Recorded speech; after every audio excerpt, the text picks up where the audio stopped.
After Bismillah, the words Ar-Rahman and Ar-Rahim. My dear brothers, after Bismillah, the two words Ar-Rahman and Ar-Rahim appear. These are two of God's names, two of His attributes, for which this action is undertaken.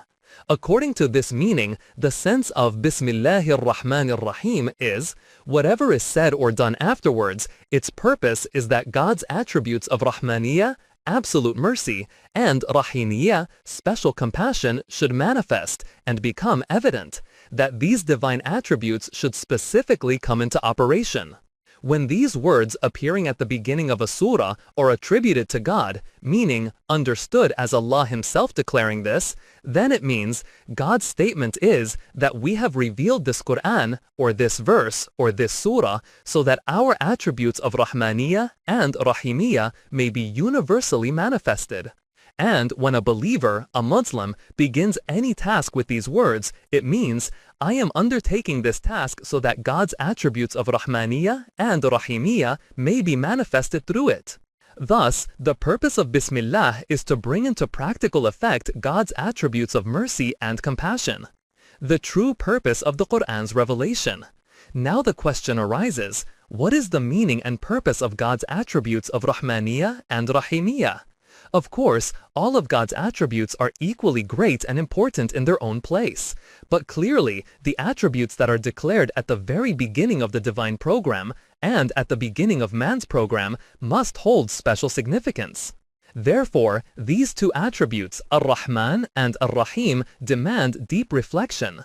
At first, I thought to explain their Quranic meaning here, but later, when we come to the first and second verses of Surah Al-Fatiha, we will see Alhamdulillahi Rabbil Alameen 1-2, followed by Ar-Rahmanir Rahim 1-3. Since these words appear there, the proper place to explain their meaning is at that point. You will need to wait a little for that. For now, if you simply understand that Allah revealed the Quran so that His attributes of Rahmaniyya and Rahimiyya may be widespread in the human world, and that whatever program His servants undertake should also have this as its purpose, that is sufficient.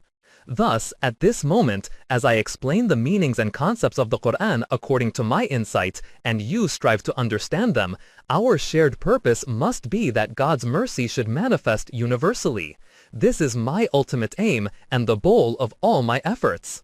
When later the meanings of Rahman and Rahim are explained, you will realize, and I believe you will be deeply moved, that when we say Bismillahir Rahmanir Rahim, it is not merely a phrase to be repeated, but a declaration of a vast program, a great purpose of life.